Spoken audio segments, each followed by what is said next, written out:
শান্তিনিকেতনের হোটেলে বোমা তৈরির অভিযোগ সামনে আসছে। এই অভিযোগকে কেন্দ্র করে ইতিমধ্যেই চাঞ্চল্য ছড়িয়েছে। তদন্ত শুরু করা হয়েছে পুলিশের তরফে। শান্তিনিকেতনে বোমা তৈরির অভিযোগ, শান্তিনিকেতনের হোটেলে সেখানে বোমা তৈরির অভিযোগ সামনে আসছে। প্রান্তিকে হোটেল থেকে বহু বোমা উদ্ধার। রাতে পুলিশের বিশেষ অভিযান, এই অভিযানের পরই এই আহ, বোমা তৈরির বিষয়টি সামনে আসে। তৃণমূল নেতার মদতের অভিযোগে তদন্ত শুরু। তৃণমূল নেতা তার কারণেই এই বোমা তৈরি হতো, এমনটাই অভিযোগ সামনে আসছে।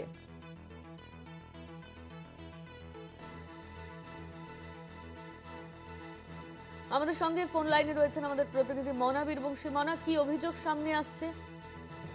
দেখো অনন্যা, যে অভিযোগ সামনে আসছে তা কার্যত বিস্ফোরক, সেটা কিন্তু বলা যেতে পারে। তার কারণ তুমি বুঝতে পারছো যে বীরভূম জেলায় বিশেষ করে বোলপুর শান্তিনিকেতন বিশ্ব ঐতিহ্যমানের শহর, ওয়ার্ল্ড হেরিটেজ স্বীকৃতি পেয়েছে। সেই শান্তিনিকেতনের প্রান্তিকে একটি হোটেলে বলা যেতে পারে যে পাহাড় প্রমাণ প্রচুর পরিমাণে বোমা উদ্ধার করেছে শান্তিনিকেতন থানার পুলিশ। দেখো, যেটা জানতে পারছি সেটি হচ্ছে গতকাল গভীর রাত্রে খবর আসে পুলিশের কাছে গোপন সূত্রে যে প্রান্তিক যে অঞ্চল রয়েছে সে প্রান্তিকে তৃণমূলের যে দলীয় কার্যালয়, সেখান থেকে ঢিলছোড়া দূরত্বে একটা হোটেল, সেই হোটেলের মধ্যে এক দল দুষ্কৃতী সেখানে বসে রয়েছে। বোমা অস্ত্রশস্ত্র নিয়ে সমাজবিরোধী ক্রিয়াকর্ম চলছে।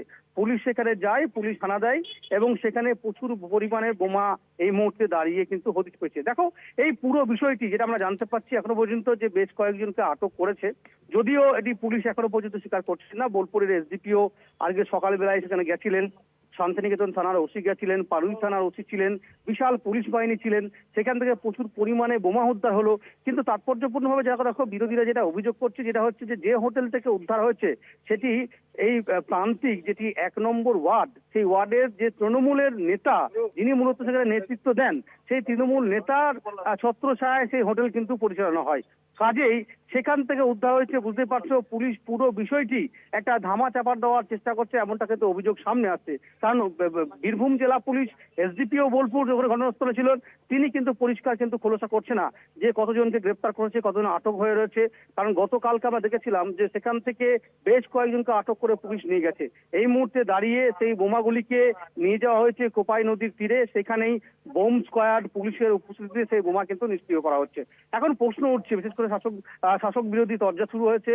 বিরোধীরা প্রশ্ন করছে যে তৃণমূলের মদতে, তৃণমূলের দলীয় কার্যালয় থেকে ঢিলছোড়া দূরত্বে 50 মিটারের মধ্যে যে হোটেল তৃণমূল নেতার মদতে চলে, সেখান থেকে বোমা উদ্ধার হচ্ছে এবং শান্তিনিকেতনের মতো একটা গুরুত্বপূর্ণ জায়গায় এ নিয়ে নানান প্রশ্ন কিন্তু শুরু হয়েছে। পুলিশ পুরো ঘটনায় ইনভেস্টিগেশন শুরু করেছে।